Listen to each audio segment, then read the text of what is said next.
With me now, senior internet strategist and former digital director for the Mitt Romney campaign, Justin Hart. Justin, good to see you. Good to be with you.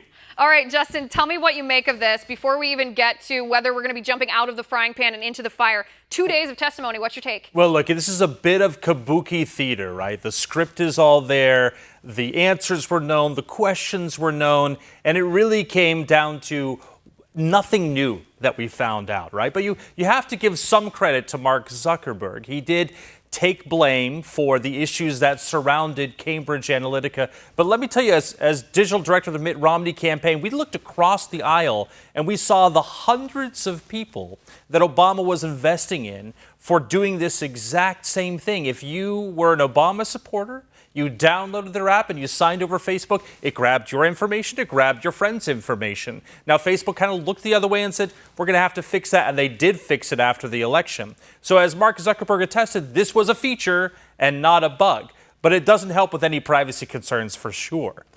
I think on the other hand, though, the one issue that was brought up only a couple times, one by Senator Cruz, by Senator Lee, and a few others, was this issue around censorship, right?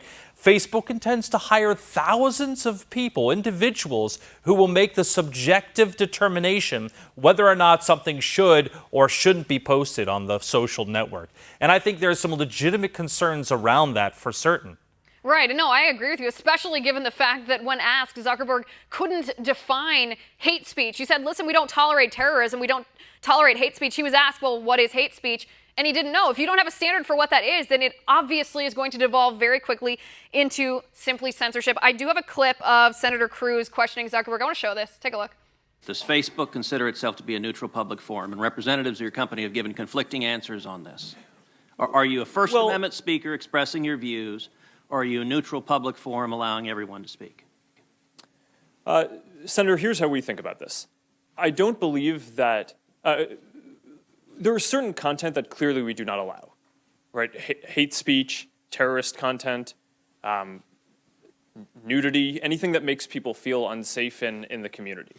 Well, Mr. Zuckerberg, I will say there are a great many Americans who I think are deeply concerned that Facebook and other tech companies are engaged in a pervasive pattern of bias and political censorship. Are you aware of any ad or page that has been taken down from Planned Parenthood? Senator, I'm not, but let me just... How about MoveOn.org? Sorry? How about MoveOn.org? I'm not specifically aware of those. How about cases. any Democratic candidate for office? I'm not specifically aware. I mean, I'm not sure.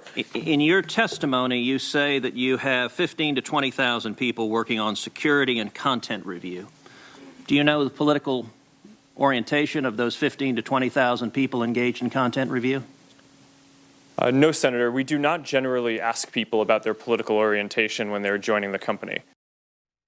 Okay, and I think Congresswoman Blackburn this morning, too, when she was talking to him, and he was talking about how terrorism was something that everybody agrees shouldn't be on the platform. She says, Diamond and Silk aren't terrorism because they were deemed unsafe for the community. But here's what the question that I come to when I see this story. What Facebook does with our data is creepy. I don't like the idea that we're giving them sort of implicit permission without actively giving them permission, that they're using our data to target us, that they're using our data to get to our family and friends. It's very creepy, very almost Orwellian. But is government the answer here?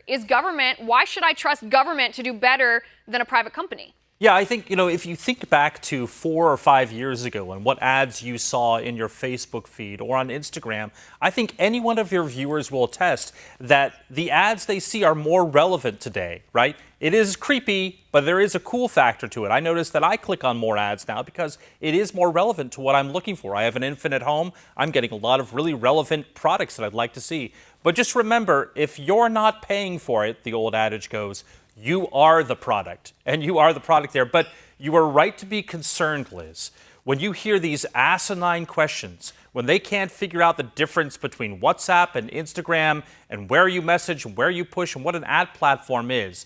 Why would I give these individuals regulatory authority over a platform that I care deeply about?